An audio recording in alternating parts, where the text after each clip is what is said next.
इस चैप्टर को हमने बहुत ही इजी वे में, अच्छे से सिंपल वे में चीज़ों को, हर एक कॉन्सेप्ट को समझ लिया है। ठीक है, सिंपल वे में समझा था कि हर एक बच्चा समझ पाए।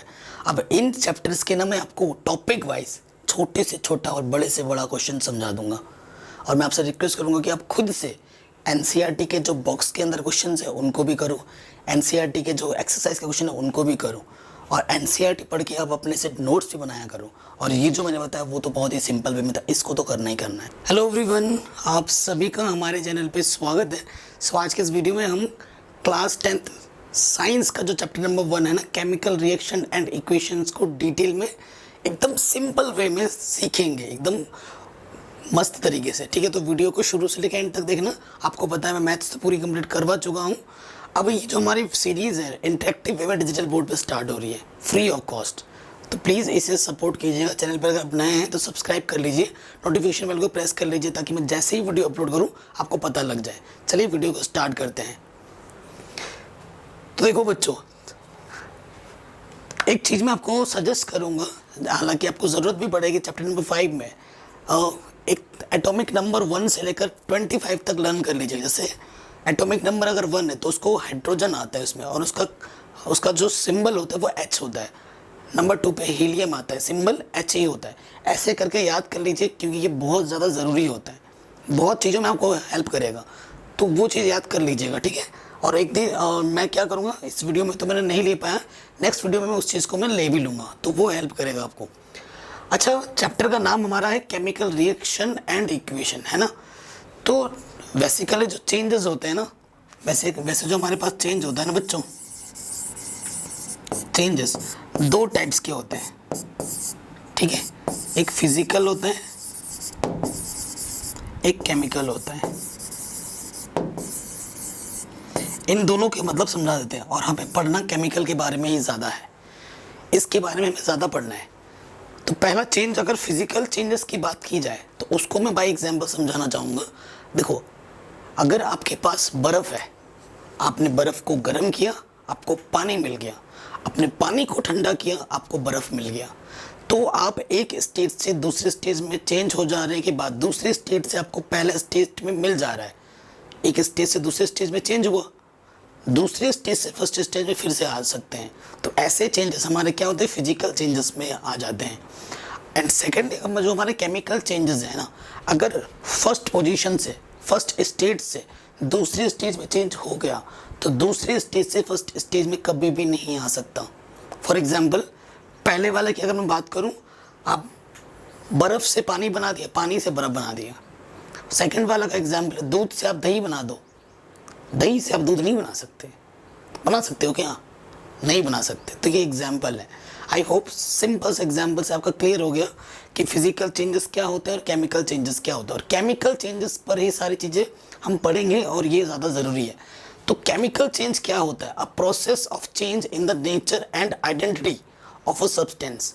देखिए, आइडेंटिटी ही चेंज होगी। दूध से जब दही बना, दूध का स्वाद अलग होगा, और आपकी जो दही बनेगी उसका स्वाद अलग होगा, उसका नेचर अलग होगा। ठीक है, some common chemical changes seen in our daily lifes are ripening of fruit, fermentation of fruit juice, cooking of food, digestion, burning of fuel, respiration etc। ये हमारे डेली लाइफ में चलते रहते हैं और हमें पता ही नहीं है। एक्चुअली हम साइंस से घिरे पड़े हैं।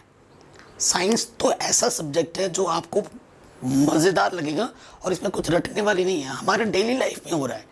Daily life, science, physics, chemistry से तो हम घिरे पड़े हैं। फिजिक्स, केमिस्ट्री, बायोलॉजी, यही तो है हमारा जीवन। ठीक है, तो अब हम बात करेंगे जैसे केमिकल रिएक्शन क्या होता है। A chemical change in which one or more substance to form one or more product. अच्छा, यहाँ बात आ रही है सब्सटेंस एंड प्रोडक्ट की। अब मैं बताता हूँ सब्सटेंस क्या है और प्रोडक्ट क्या होती है। आपने एक गिलास पानी लिया, आपने एक चम्मच चीनी लिया, तो एक गिलास पानी और एक चम्मच चीनी जो हमने लिया है, गिलास के अंदर पानी है, पानी के अंदर हमने क्या डाला, चीनी डाल दिया और उसको यूँ घोल दिया। तो जो मैंने पानी लिया बेटा और मैंने जो चीनी ली वो मेरे हो गए सब्सटेंस, और उसको घोलने के बाद जो मिक्सचर बना वो मेरा हो गया प्रोडक्ट। तो सब्सटेंस क्या होता है, रिएक्शन में लेने वाले जो चीज़ें पार्ट लेती हैं, जो खुद को इन्वॉल्व कर रही होती है वहाँ पर, वो हमारे हो गए सब्सटेंस। और जो जिन रिएक्शन होने के बाद जो हमें नया चीज़ मिलता है उसे हम क्या बोलते हैं बच्चों? प्रोडक्ट। सिंपल से एग्जांपल दिया मैंने एक गिलास पानी लिया, उसमें एक चम्मच चीनी घोल दिया, तो मेरे को जो एक मीठा पेय पदार्थ मिला वो मेरा प्रोडक्ट हो गया, और उसको बाद में पी के टक्कर का, है ना। तो सब्सटेंस क्या होता है और आपका प्रोडक्ट क्या होता है आप समझ चुके होंगे, है ना। अभी तो और भी चीज़ें आपको दिखाऊंगा अभी, डोंट वरी। करें chemical change in which one or more substances react to form one or more product. कभी कभी एक प्रोडक्ट भी बनेगा, कभी कभी एक से ज़्यादा भी बनेगा। सब्सटेंस होता है बच्चों, कभी कभी एक भी लेते हैं सब्सटेंस, दो भी ले सकते हो, दो से ज़्यादा भी ले सकते हो। प्रोडक्ट कभी एक भी बन सकता है, एक से ज़्यादा भी बन सकता है, ठीक है। Products of entirely different properties by understanding a change in, क्या क्या चेंज हो सकता है आपका? चेंज होगा state, colour, temperature due to evolution of gas. ये सब चीज़ें चेंज होती हैं। स्टेट चेंज हो जाता है उसका, पहले स्टेज में जो था दूसरे स्टेज में वो नहीं रहेगा, कुछ और हो जाएगा। कलर चेंज हो जाएगा उसका, टेम्परेचर चेंज हो जाएगा उसका। ये सब चीज़ें इन्वॉल्व होती हैं कहाँ पर? केमिकल रिएक्शन में, ठीक है। अब आगे बढ़ते हैं। केमिकल इक्वेशन क्या होता है? एग्जाम में आ जाता है, what is chemical equation, can you define us? और मैं आपको बच्चों एक टिप्स दूंगा, बहुत ही शानदार टिप एंड ट्रिक्स है। क्या टिप है वो? कि जब आप एग्जाम में जा रहे हो, बोर्ड एग्जाम दे रहे हो, चाहे आप टेस्ट में भी दो, क्योंकि इस साल बोर्ड एग्जाम कैंसिल हो गया था प्रीवियस ईयर्स में कोरोना के चलते। सो आपके प्रैक्टिकल मार्क्स, ठीक है, आपके इंटरनल मार्क्स, आपके प्री बोर्ड मार्क्स सब काउंट हुए। तो आपको हर एक एग्ज़ाम सिंसियरली देना पड़ेगा। क्या पता इस साल भी, क्योंकि कोरोना का अभी कुछ प्रॉपर इलाज नहीं आ पाया है, सो क्या पता कैंसिल हो जाए, तो आपको हर एक एग्ज़ाम सिंसियरली होके देना होगा। और क्या है अच्छे नंबर लाने का साइंस में? कि जहाँ पर प्रॉपर डेफिनेशन लिखो, अगर फिगर बनना है तो फिगर बनाओ, पूछे या ना पूछे एग्जाम्पल आपको ज़रूर देना है। अगर रिएक्शन है तो रिएक्शन लिखनी है, चाहे आपसे पूछे या ना पूछे। तो सोने पे सुहा होगा, हो जाएगा, और आपको भर भर के नंबर मिलेंगे। ये मेरे टिप्स है आपसे। तो केमिकल इक्वेशन क्या होता है? अभी मैं क्या बोल रहा था बच्चों, 1 से लेके 25 तक अब लर्न कर लेना। जैसे हाइड्रोजन को हम H से प्रेजेंट करते हैं, हीलियम को He से प्रेजेंट करते हैं, लिथियम को Li से प्रेजेंट करते हैं, ऑक्सीजन को O से प्रेजेंट करते हैं, है ना, सोडियम को Na से प्रेजेंट करते हैं। ये सब चीज़ें मैटर करती हैं हमें, ये सब चीज़ें हमें ज़रूरत पड़ेगी कहाँ पर? केमिकल इक्वेशन में। कैसे? देखो मैं आपको सिंपल वर्ड्स में सिखा रहा हूँ। जो वर्ड्स में रिएक्शन लिखी हुई है, क्या लिखा हुआ है? मैग्नीशियम प्लस ऑक्सीजन क्या दे रहा है हमें? रिएक्ट होकर मैग्नीशियम ऑक्साइड दे रहा है। हमारे पास जो रिएक्टेंट्स हैं, रिएक्टेंट्स को सब्सटेंस भी बोलते हैं, जो मैग्नीशियम है, जो ऑक्सीजन है, ठीक है, वर्ड्स में लिखे हुए हैं, अभी ध्यान देखना, ठीक है। और ये दोनों आपस में रिएक्ट होकर क्या दे रहे हैं? मैग्नीशियम ऑक्साइड दे रहे हैं। जब हम इन वर्ड्स के रिएक्शंस को प्रॉपर सिंबल में प्रेजेंट कर देते हैं, सिंबॉलिक प्रेजेंटेशन जो होता है इनका, उसे हम क्या बोलते हैं? Chemical equation. जैसे मैग्नीशियम को हम लिख सकते हैं Mg, ऑक्सीजन का O2, और मैग्नीशियम ऑक्साइड का क्या हो गया? MgO। तो जो वर्ड्स के थे उनको मैंने सिंबॉलिक रूप में प्रेजेंट कर दिया, तो इसे हम बोलेंगे केमिकल इक्वेशन। इस तरफ हमारा रिएक्टेंट्स होता है और उस तरफ हमारा प्रोडक्ट बनता है। लेफ्ट साइड में रिएक्टेंट्स, राइट साइड में प्रोडक्ट्स। Got it? अब मैं आपको डेफिनेशन पढ़ के दिखा देता हूँ। A brief representation of chemical reaction in terms of standard symbols. Symbol. A brief representation of chemical reaction in terms of standard symbols and formula used for the reactants and the product is known as chemical equation. For example, हमने क्या लिया? Magnesium लिया, oxygen को लिया, और ये react होकर magnesium oxide दी। इसको सिंबलिकली हमने प्रेजेंट कर दिया, 2Mg plus O2 goes to 2MgO। तो ये जो इक्वेशन बनी, इसे हम क्या बोलेंगे? केमिकल इक्वेशन, ठीक है। केमिकल इक्वेशन में ना अनबैलेंस्ड केमिकल इक्वेशन आ जाता है, बैलेंस्ड केमिकल इक्वेशन आ जाता है, ठीक है। अभी मैं आपको दिखाता हूँ। हाँ, balanced and unbalanced chemical equation. जैसे कि ये वाला जो इक्वेशन था, बैलेंस्ड कब होगा, अनबैलेंस्ड कब होगा? देखो जब इधर रिएक्टेंट्स है और उधर प्रोडक्ट्स है, इधर अपन का mg कितना है, 2 बार है, इधर mg सामने 2 बार मल्टीप्लाई में है तो 2 बार है। तो लेफ्ट साइड में जो प्रोडक्ट होगा, मतलब जो तत्व होगा हिंदी में, है ना, एलिमेंट्स होगा, उसके मॉलिक्यूल्स राइट वाले के मॉलिक्यूल्स के इक्वल होने चाहिए, तब उसे बैलेंस्ड बोला जाता है। बैलेंस्ड क्यों ज़रूरी है? बैलेंस्ड क्या है? बैलेंस क्या है बच्चों? बैलेंस बताया conservation of law of mass की प्रॉपर्टी को होल्ड करता है कि मास को ना तो बनाया जा सकता है ना नष्ट किया जा सकता, उसको एक रूप से दूसरे रूप में ट्रांसफॉर्म किया जा सकता है। इस प्रॉपर्टी को होल्ड करना चाहिए, ठीक है। तो सपोज करो मैं अगर ऐसा लिख देता हूँ, mg plus O2 goes to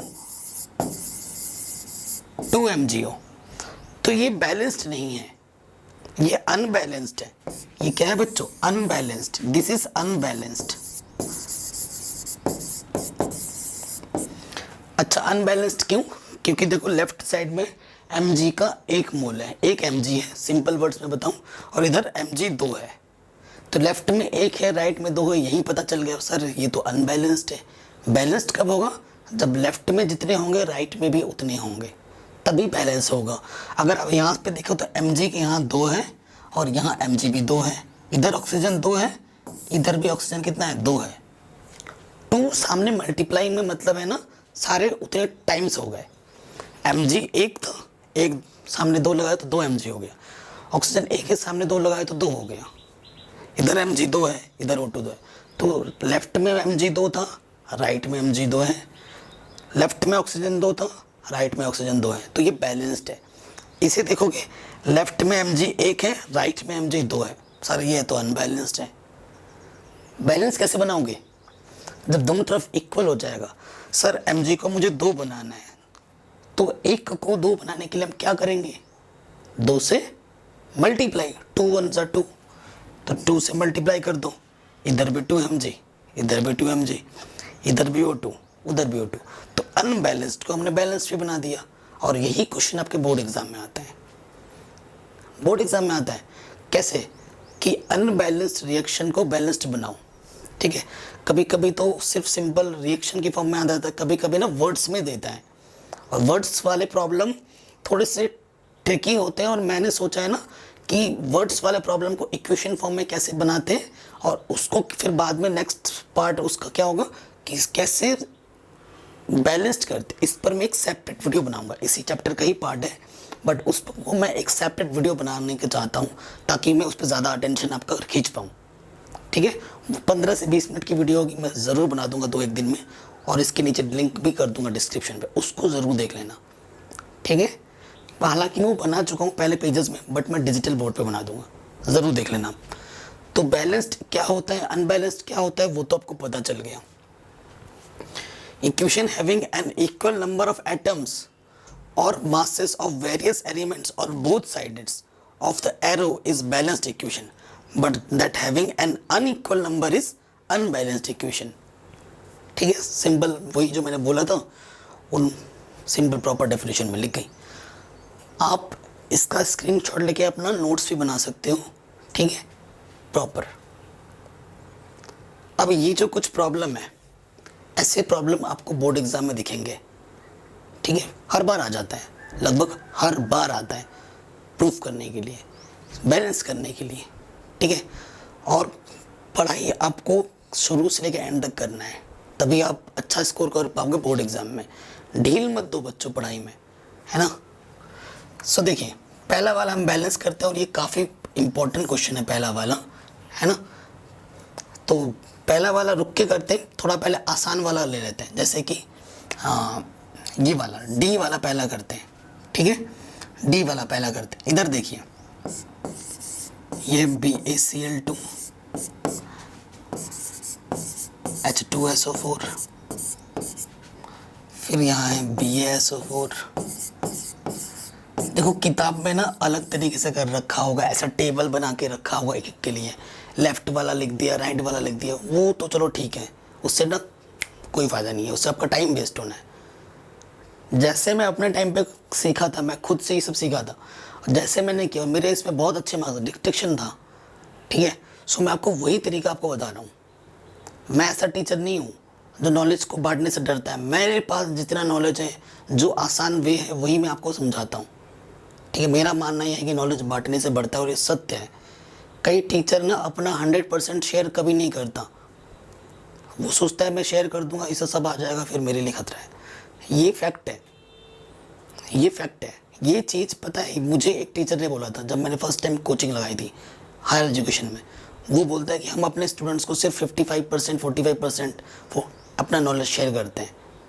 मैंने कहा सर ये कैसी बात हो गई, ऐसा तो नहीं होगा। हमने बचपन से सीखा है कि गुरु भगवान से बड़ा होता है और नॉलेज बांटने से बढ़ता है, बट आप तो ये गलत कर रहे हो सर। मैंने बोला उनको, बट ऐसा आप कभी मत करना। आपको आता है अपने दोस्तों को बताओ। यकीन मानो जितना आप शेयर करोगे ना, आपका कॉन्फिडेंस उतना ज़्यादा इंक्रीज़ होगा, आपको उतना ज़्यादा आने लगेगा, आपकी पकड़ उस चीज़ पे उतनी ज़्यादा मजबूत हो जाएगी। ज्ञान बांटने से बढ़ता है और ये सही बात है। ठीक है, अब देखिए अब कैसे क्या करना है। ये वाला डी वाला हम पहले कर रहे हैं ना, कोई दिक्कत नहीं है। इस तरफ भी है, कितने बच्चों, एक है, इधर भी एक है, कोई दिक्कत नहीं है। इधर क्लोरीन 2 बार है, इधर क्लोरीन 1 बार है। एक को 2 बनाने के लिए क्या करते हैं, 2 से गुणा करते हैं। तो यहाँ हम 2 से गुणा कर देंगे।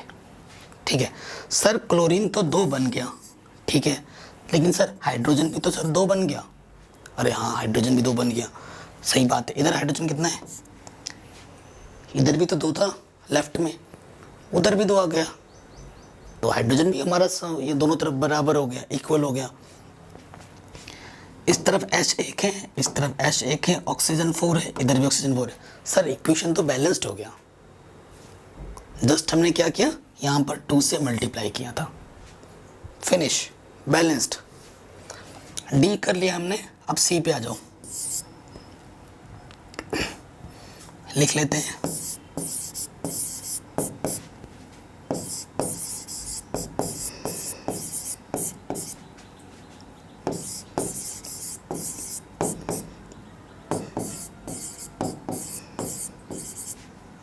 ठीक है, अब देखिए इधर सर कितना सोडियम 1 बार है, इधर भी सोडियम 1 बार है, इधर क्लोरीन 1 बार है, इधर भी 1 बार है, इधर Ag 1 बार है, इधर भी Ag 1 बार है, इधर N 1 बार है, इधर भी N 1 बार है, इधर ऑक्सीजन 3 बार है, उधर भी ऑक्सीजन 3 बार है। तो ये ऑलरेडी बैलेंस्ड इक्वेशन है। कभी कभी आपको एग्जाम में ऐसे दे देता है और आप सोचते अरे भाई क्या करूँ, किससे करूँ, क्या करूँ, किससे करूँ। नहीं, कभी कभी वो खुद ही बैलेंस्ड दे देता है। तो आपको बस जस्ट ये लिखना है, this the given equation is already a balanced equation, that's it. हो गया आपका आंसर। ठीक है, तो ये ऑलरेडी बैलेंस्ड इक्वेशन है। सी वाला हो गया, अब बी वाले पे आ जाओ, लिख लेते हैं NaOH प्लस H2SO4, फिर क्या है Na2SO4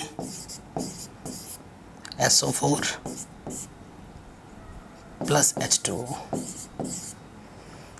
ठीक है, आपसे मैं रिक्वेस्ट करूंगा कि NCERT को आप ढंग से पढ़ो। NCERT के जितने भी बॉक्स के कंटेंट हैं, बॉक्स के अंदर जो क्वेश्चन आंसर, उनको अच्छे से लर्न कर लेना इसको जानने के बाद, और उसके बाद जो एक्सरसाइज के पीछे क्वेश्चन है वो कर लेना, और प्रीवियस में जितने भी क्वेश्चन पूछे गए ना वो कर लेना। आप एग्जाम में फोड़ के आओगे, पूरे ज़बरदस्त मार्क्स आएंगे।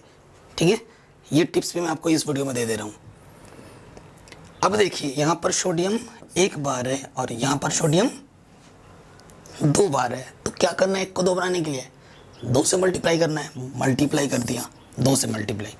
सर जब हमने इसको 2 से मल्टीप्लाई किया तो सर ऑक्सीजन भी 2 बन गया, हाइड्रोजन भी 2 बन गया, बिल्कुल सही बात है। अब देखो इधर सल्फर 1 बार है, इधर भी 1 बार है, इधर ऑक्सीजन 4 बार है, इधर ऑक्सीजन 4 बार है। नहीं 4 बार कहाँ से है, देखो ऑक्सीजन 2 और ये 4, 6 बार है, और इधर ऑक्सीजन 4 और 1 5 बार है। इधर हाइड्रोजन कितने बार है, 2 बार, और ये 2, 4 हाइड्रोजन है, और इस तरफ सिर्फ 2 हाइड्रोजन है। 2 को 4 बनाने क्या करेंगे, 2 दूनी 4, 2 2 से 4, 2 से मल्टीप्लाई करना पड़ेगा 4 बनाने के लिए। अब देखो क्या हो रहा है, ऑक्सीजन कितना है, 2 और 4 6, 4 और 2 6, हाइड्रोजन 4, हाइड्रोजन 4। हो गया हमारा, क्या हो गया, बैलेंस्ड हो गया। तो हमने यहाँ पर 2 से मल्टीप्लाई किया और यहाँ पर 2 से मल्टीप्लाई किया तो बैलेंस्ड बन गया। अब ए पे आ जाओ, सबसे इंपॉर्टेंट था ए, ठीक है। अब इसको सबसे लास्ट में किया क्योंकि पहले सिंपल समझाना था, ये पहले वाला टफ में आ गया था, इसीलिए मैंने पहले सिंपल वाले करवा दिए। इनको कैसे करना है, इनको कैसे करना है, पहले इन ब्रैकेट्स को खोलो। यहाँ क्या है, HNO3 Ca OH का होल ट्वाइस ना, 2 से अंदर मल्टीप्लाई करेंगे तो O2 H2, 2 से अंदर पहले Ca ब्रैकेट के अंदर ही मल्टीप्लाई होगा N2 3 2 6।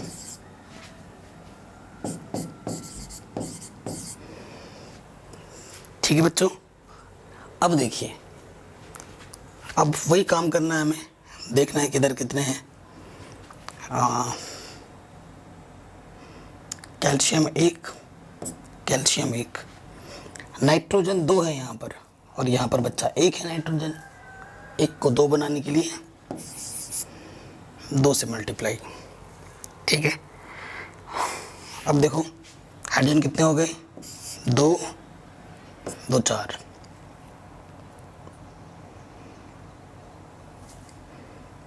यहाँ 2 है, 2 को 4 बनाने के 2 से मल्टीप्लाई कर दो।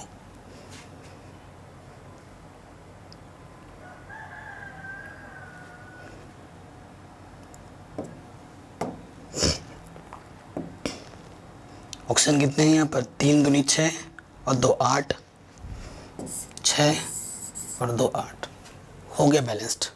तो ऐसे नहीं छोड़ना है, आपने इस पे 2 से मल्टीप्लाई किया, उस पे 2 से मल्टीप्लाई किया, तो वही लिखो। यहाँ 2 से मल्टीप्लाई किया और यहाँ से 2 मल्टीप्लाई किया, बस बैलेंस्ड हो गया। तो इस तरीके से अनबैलेंस्ड केमिकल इक्वेशन को बैलेंस्ड किया जाता है। Practice makes man perfect. आप खुद से जब एक आध क्वेश्चन और सॉल्व कर लोगे तो आपके अंदर से कॉन्फिडेंस आएगा और बहुत आसान है, आप कर लोगे आराम से। रिएक्शंस में ना और भी कई तरह की कंडीशंस होती हैं, जैसे कि पहली कंडीशन में अगर बताऊं तो रिएक्शन में हीट, सनलाइट, प्रेशर, ठीक है, इन सब की प्रेजेंस, इन पर ये सारी चीज़ भी इन पर इफेक्ट करती हैं, ठीक है। गैस लिबरेशन, कैटलाइज्ड, ठीक है, प्रेसिपिटेट, फिजिकल स्टेट्स, ये सब चीज़ें इन पर इफेक्ट करती है, ठीक है। हीट आप समझ सकते हैं, ताप हिंदी में जैसे बोलते हैं, सनलाइट सूर्य का प्रकाश, प्रेशर मतलब दबाव, ठीक है।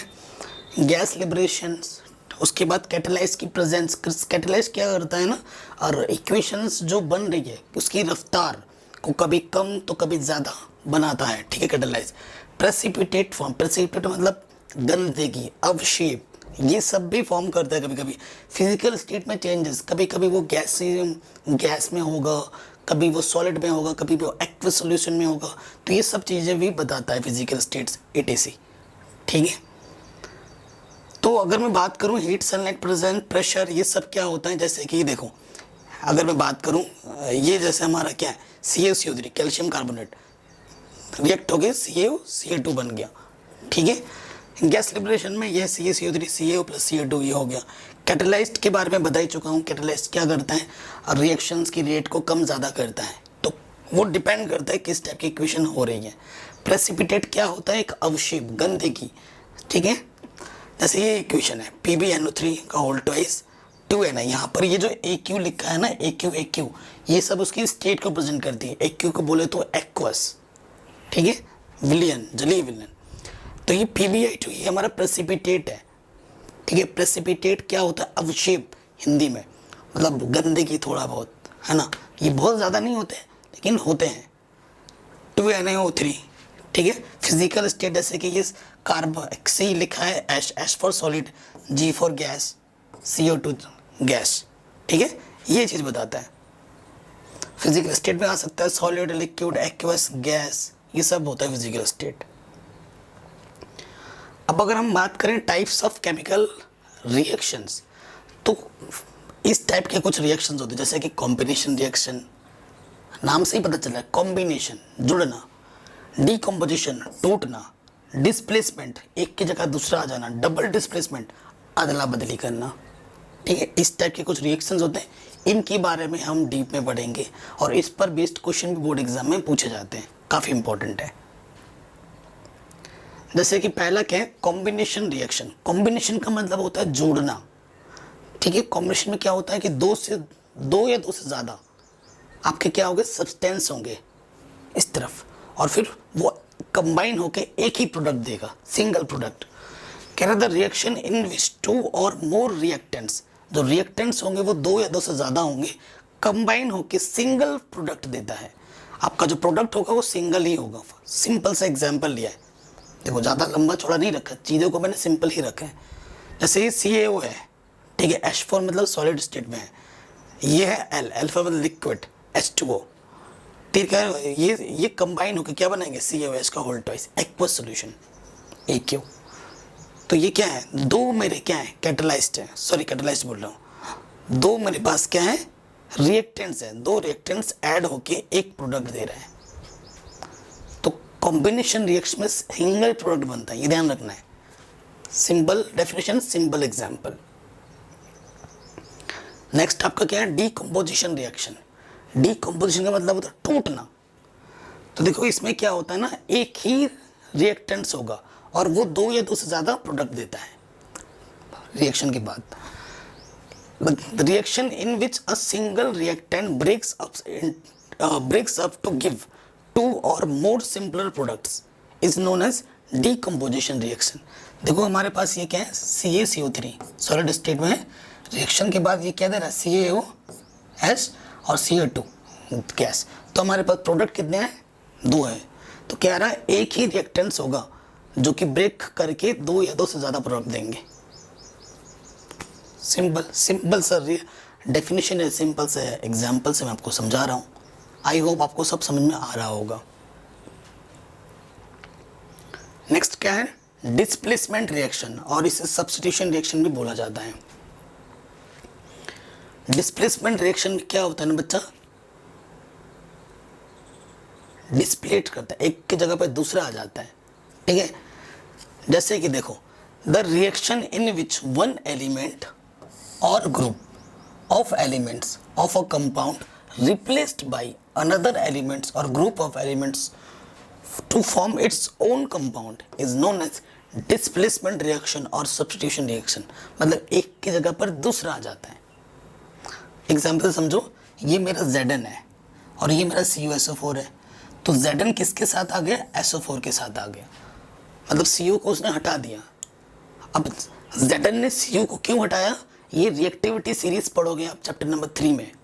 ठीक है, रिएक्टिविटी सीरीज, रिएक्टेंट सीरीज क्या होती है ना, ऑब्वियसली बात है, ये जो Zn है ना वो ज़्यादा ताकतवर है किससे, एज कम्पेयर टू CU। वो क्या करेगा, उसको उठा के फेंक देगा।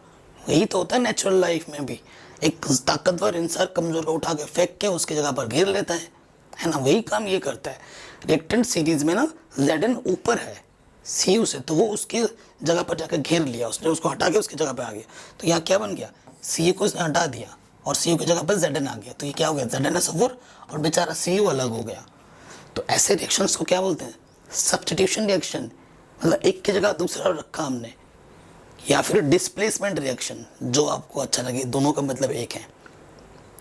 ठीक है, एग्जाम में डिस्प्लेसमेंट में लिख के आ सकता है या फिर सब्स्टिट्यूशन लिख के भी आ सकता है। अभी तो इस वीडियो में हम कॉन्सेप्ट को सीख रहे हैं, इसकी अब दूसरी वीडियो जब आएगी इस पर बनने वाले बोर्ड एग्जाम के इम्पोर्टेंट क्वेश्चंस भी हम करेंगे। ठीक है, डोंट वरी, सब कराऊंगा फ्री में। अगला आपका क्या है, डबल डिस्प्लेसमेंट रिएक्शन। दो, यहाँ पर एक हट रहा था तो यहाँ पर डबल डिस्प्लेसमेंट का मतलब होता है अदला बदली। भाई ये इसकी जगह पे आ गया, वो उसकी जगह पे गया, ठीक है, अदला बदली। कह रहे हैं the reaction in which anions and cations of two different reactant molecules interchange their position to form two extremely different compounds, ठीक है, is known as double displacement reaction. Example देखो, ये मेरा AgNO3 है और ये मेरा NaNO3 है।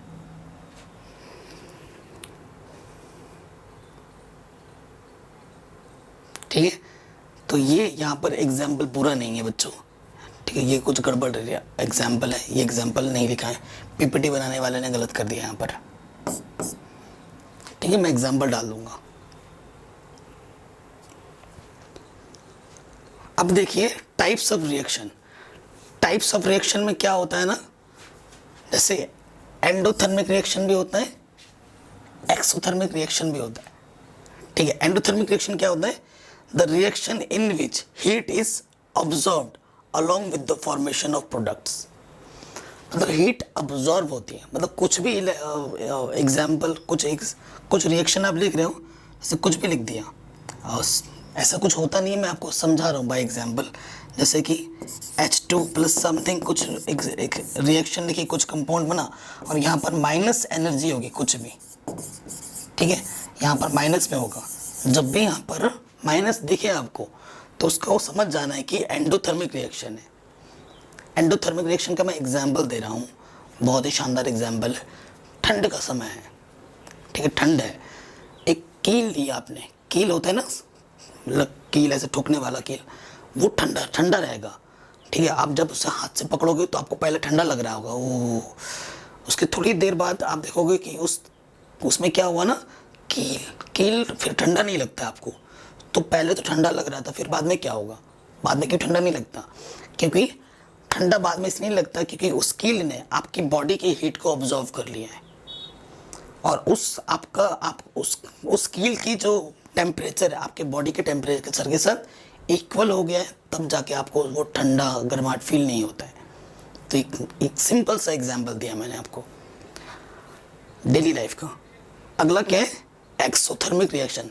एक्सोथर्मिक रिएक्शन का सिंपल सा उदाहरण दे दूं, जो हम सांस लेते हैं, आपने ऑक्सीजन लिया, इस पर तो क्वेश्चन भी है एनसीईआरटी में, और फिर जब आप सांस छोड़ रहे हो तो उसमें गर्माहट होती है। तो जो एक्सोथर्मिक रिएक्शन क्या होता है, ऐसा रिएक्शन जिसमें हीट निकलती है उसे हम बोलते हैं एक्सोथर्मिक रिएक्शन। यहाँ पर वही लिखा है, the reaction in which heat is absorbed along with formation of products. Absorb नहीं होगा, ठीक है, ये हीट को मतलब रिलीज करता है, ठीक है, हीट को निकालता है, तो उसे एक्सोथर्मिक रिएक्शन कहा जाता है। ये उसके उदाहरण है, देखो एंडोथर्मिक रिएक्शंस के उदाहरण है, ये एक्सोथर्मिक रिएक्शन के उदाहरण बोले तो एग्जाम्पल्स। देखो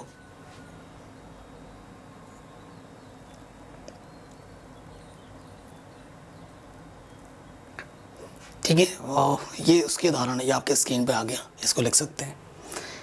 एग्जैक्टली इसमें लिखा नहीं है तो, बट मैं कुछ कोशिश करूंगा कि मैं जब एडिटिंग करूं इस वीडियो को तो कुछ एग्जाम्पल्स मैं अपने से लिख दूं।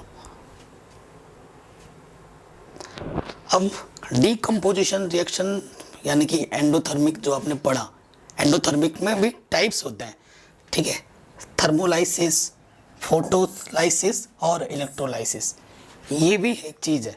तो हीट के द्वारा ये ऐसी रिएक्शंस होती हैं। आपसे एग्जाम में पूछा गया, ये जो क्वेश्चन मैं आपके स्क्रीन पर डाल रहा हूँ ना, इस पर सीबीएसई बोर्ड ने क्वेश्चन पूछा था कि इन पर बनने वाले रिएक्शन का एक एक एग्जाम्पल देना है। 3 मार्क्स में आ रखा था कि हीट के अलॉन्ग, लाइट के अलॉन्ग और इलेक्ट्रिसिटी के अलॉन्ग क्या क्या होता है, आपको बस एक एक रिएक्शन, एक एक एग्जाम्पल देना है। तो हीट के अलॉन्ग ये है, इसका मतलब हीट होता है, ठीक है, इस सिंबल का मतलब CaCO3 goes to CaO plus Ca2। Light के अलॉन्ग AgCl, सनलाइट की प्रेजेंस होगी, Ag प्लस Cl2 में ब्रेक हो गया। इलेक्ट्रिसिटी यानी कि विद्युत, है ना, जानते ही हो, यहाँ पर मेरा H2 था, इलेक्ट्रिसिटी 5 की, यहाँ पर क्या बन गया H2 प्लस O, ठीक है। तो ये 3 एग्जाम्पल्स हैं इनके। ऑक्सीडेशन क्या होता है, इस पर भी क्वेश्चन आता है। ऑक्सीडेशन क्या है बच्चों, सिंपल सी बात है, ऑक्सीडेशन का मतलब होता है ऑक्सीजन की एडिशन। ऐसा रिएक्शन जिसमें ऑक्सीजन का एडिशन हो रहा है और हाइड्रोजन की कमी हो रही है, उसे हम ऑक्सीडेशन बोलेंगे। In it a substance gains oxygen or loses hydrogen during a reaction. क्या होता है, ऑक्सीजन की वृद्धि होगी और हाइड्रोजन की कमी होगी, तो उसे बोला जाएगा ऑक्सीडेशन। जैसे देखो Cu में ऑक्सीजन की एडिशन हो रही है तो ये क्या बन गया 2Cu। तो इसमें ऑक्सीजन की गिरिंग हुई तो Cu का क्या हुआ, ऑक्सीडेशन हुआ। ठीक है, ये देखिए इसमें भी ऑक्सीजन की एडिशन हो रही है तो ये बन गया। ठीक है, तो इसमें हाइड्रोजन का लॉसिंग होगा। अगर हाइड्रोजन का लॉसिंग हो रहा है तब भी आपका क्या है, क्या है, ऑक्सीडेशन है। अगर ऑक्सीजन की एडिशन हो रही है तब भी ऑक्सीजन है, अगर हाइड्रोजन की कमी हो रही है तब भी ऑक्सीडेशन है। तो मैंने दो एग्जाम्पल दिए, एक तो गेनिंग ऑफ ऑक्सीजन और एक दूसरा एग्जाम्पल दिया लूजिंग ऑफ हाइड्रोजन। देखो इसमें हाइड्रोजन की लूज हो रही है, इसमें कितने हाइड्रोजन, 3 4, 3 और 2 5 और 6 थे, यहाँ पे देखो सिर्फ 4 है। ठीक है, आगे समझ में। रिडक्शन में क्या होता है ना, उसका उल्टा और जस्ट उसका अपोजिट कर देना है। रिडक्शन में उसका अपोजिट क्या होगा, इसमें हाइड्रोजन का एडिशन होगा और ऑक्सीजन की कमी होगी तो रिडक्शन होगा, उल्टा उसका। In it a substance loses oxygen or gains hydrogen during a reaction. जैसे कि यहाँ पर देखो ये वाला तो फेमस एग्जाम्पल है, ये फेमस एग्जाम्पल है। अगर इसमें देखोगे ऑक्सीजन की कमी हो रही है, रिडक्शन है, तो मैं बस रिडक्शन ही समझा रहा हूँ। ठीक है, और इधर में देखोगे ना H2 में O ऐड हो रहा है तो ये क्या, ऑक्सीडेशन है, और यहाँ से क्या हो, रिडक्शन। तो ये फेमस एग्जाम्पल है। कभी कभी क्या होता है ना, एक ही रिएक्शन में ऑक्सीडेशन भी हो रहा है, रिडक्शन भी हो रहा है। जब ऐसे रिएक्शन जिसमें ऑक्सीडेशन एंड रिडक्शन साथ ही साथ हो रहे हों तो ऐसे रिएक्शंस को हम क्या बोलते हैं बच्चों, क्या बोलते हैं, रेडॉक्स रिएक्शन।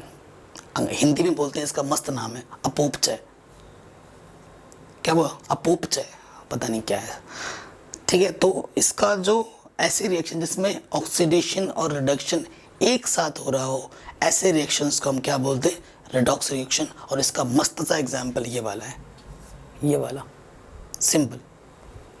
देखो इसमें लॉस हो रहा है ऑक्सीजन का, इसमें एडिशन हो रहा है ऑक्सीजन का, तो दोनों चीज़ एक साथ आ गई। तो वही चीज़ मैंने लिखी है अभी आपके सामने स्क्रीन पर। In it oxidation and reduction occur simultaneously, redox is the short form of reduction oxidation.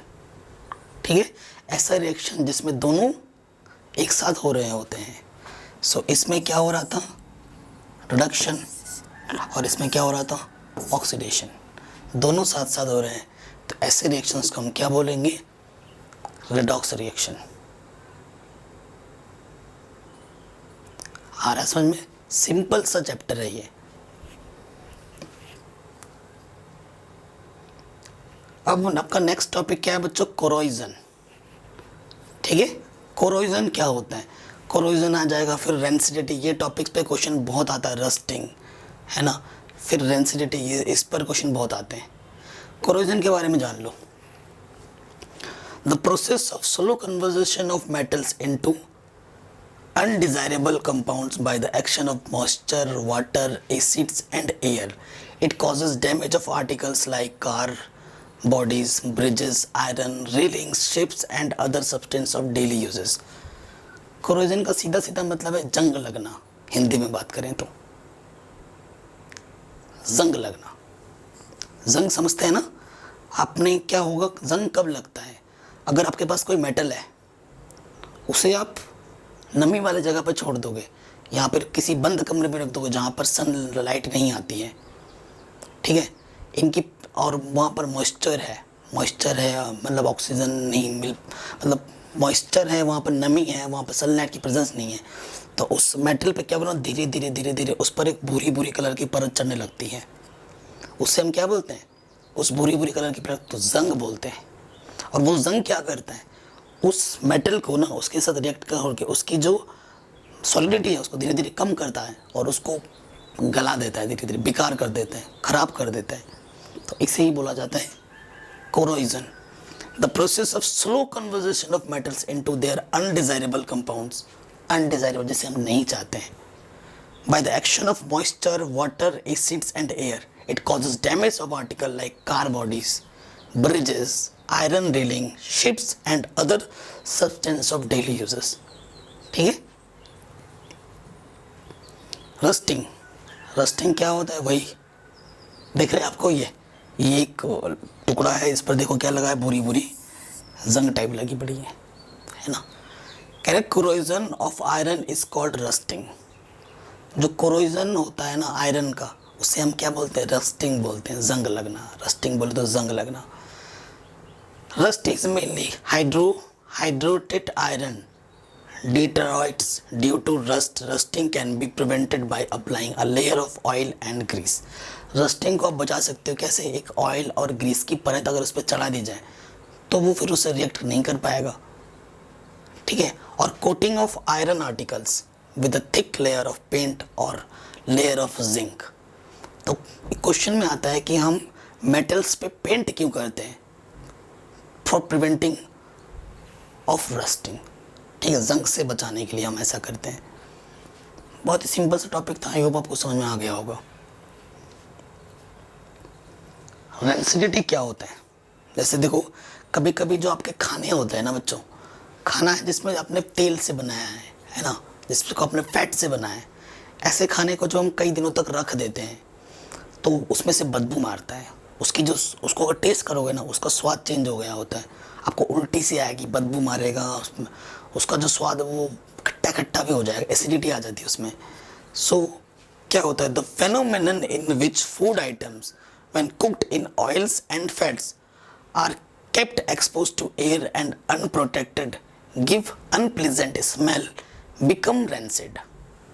ठीक है ना, तो वो रेंसिड हो जाते हैं, मतलब बदबूदार. अनप्लीजेंट मतलब, अनप्लीजेंट का मतलब जिसको हम नहीं चाहते हैं ऐसा, बट ऐसा बदबू मारेगा आपको, वो उसका स्वाद बदल जाएगा, तो वो क्या हो जाता है? वो रेंसिड हो जाता है. This due to oils and fat present in the food items getting oxidised by air. ये किस लिए होता है? जो फूड में ना ऑयल्स हैं उसका ऑक्सीडेशन हो गया होता है. ठीक है, इसी वजह से ये चीज़ हो रही होती है. This due to oils and fat present in the food items getting oxidised by air, heat and light. उसी की वजह से ये सब होता है. ठीक है, फिर हमें वो खाना क्या करना पड़ता है? बाहर खाना फेंकना पड़ता है. अगर आप खाओगे तो आप बीमार पड़ जाओगे. आपने देखा होगा जब चिप्स के पैकेट्स खरीदते हो बड़े बड़े, तो उसमें क्या होता है? हवा भरा होता है. आप बोलते हो भैया चिप्स देना, वो दे देता है इतना बड़ा पैकेट. अरे भाई पेट भर जाएगा मेरा, तो ऐसा करते हो. और जब उसको फाड़ते हो इतना सा निकलता है, अरे यार मेरे साथ धोखा हुआ है. एक्चुअली उसमें क्या रहता है? उसमें रहता है नाइट्रोजन. वो ऐसी वैसी हवा नहीं, उसमें नाइट्रोजन गैस है उसके अंदर. क्या करता है नाइट्रोजन? नाइट्रोजन क्या करता है? वो जो चिप्स आप बनाते हो, ऑयल में बनाते हो, है ना, ऑयल में बनता है, घी में बनता है, तेल कई तरह के तेल होते हैं उनमें बनता है, फैट्स होते हैं उनमें. तो अगर उसमें हवा नहीं भरोगे, ऑक्सीजन से वो क्रिया करके वो उसका ऑक्सीडाइज कर देगा, तो फिर वो वही हो जाएगा, उसका कुरकुरापन नष्ट हो जाएगा, कुरकुरापन भी नहीं रहता है. ठीक. और फिर वो है, कभी कभी देखा होगा जब कुरकुरा का पैकेट ऐसे फाड़ देते हो, उसमें अगर हवा चल गया, पिचक गया, तो जब आप खाते हो तो आपके दांतों के साथ चिपक जा रहा होता है ना. मज़ा भी नहीं आता, कुरकुरापन ख़त्म हो जाता है और टेस्ट भी नहीं आता, क्योंकि वो रेंसिड हो चुका है, उसका ऑक्सीडाइज हो चुका है उसका फैट ऑयल. तो उसका ऑक्सीडेशन से बचाने के लिए उसमें नाइट्रोजन डाला जाता है, उसके अंदर नाइट्रोजन गैस. फिर वो वहाँ पर ऑक्सीजन ही नहीं रहेगा तो किससे करेगा रिएक्ट? फिर वो रेंसिड नहीं हो पाएगा. ठीक है, तो उसे बचाने के लिए काम किया जाता है. तो रेंसिडिटी टॉपिक भी हमने आपको बता दिया. प्रिवेंशन क्या है वो मैंने बता चुका हूँ. By adding antioxidants to the food material, storing food in air tight container. Air tight container जिसमें मतलब एयर की प्रेजेंस ना हो पाए, मतलब एयर में तो ऑक्सीजन है ना. Air tight container. Using flush bag with nitrogen gas.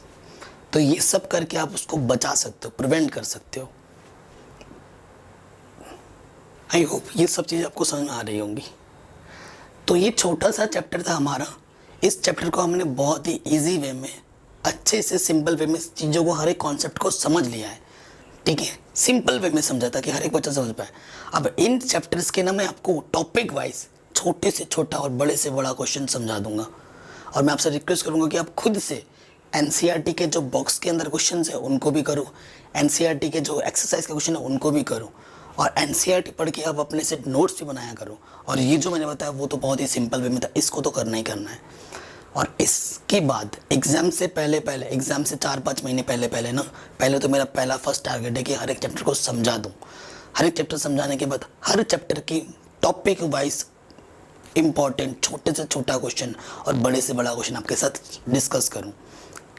वो वीडियो आपको तभी समझ में आएगी जब आप इन सब चीज़ों को समझ चुके होगे। उसमें तो क्योंकि क्वेश्चन ही डिस्कस करना है, क्वेश्चंस तभी समझ पाओगे जब आपके ये टॉपिक्स क्लियर होंगे। ठीक है बच्चों, तो आपसे हाथ जोड़ के रिक्वेस्ट है कि इन वीडियोस को सिंसियरली देखना, अपने नोट्स बनाना। जब तक समझ में ना आए तब तक वीडियो को पूरा देखना है। मैथमेटिक्स तो मैं पढ़ा ही रहा हूँ, वो भी चैनल पे अपलोड हो रहा है, उसको भी आप ज़रूर देखें। ठीक है, आशा करता हूँ अगर वीडियो आपको अच्छी ज़रूर लगी होगी। अगर अच्छी लगी है तो लाइक करो, बुरी लगी है तो डिसलाइक करो, कोई दिक्कत नहीं है। ठीक है ना, और मुझे मेरी जो कमी है वो भी बताऊँ कि सर आपको ये सुधारनी चाहिए, तो मैं उस पर ज़रूर वर्क करूँगा। ठीक है, चैनल को सब्सक्राइब करें, नोटिफिकेशन बेल को प्रेस करें और अपने दोस्तों के साथ शेयर करें। मिलते हैं आपसे नेक्स्ट वीडियो में। अपना ख्याल रखिएगा क्योंकि वो बहुत ज़्यादा ज़रूरी है आजकल। एंड मिलते हैं बहुत जल्द नेक्स्ट वीडियो के साथ। अपना ख्याल रखिएगा। जय हिंद।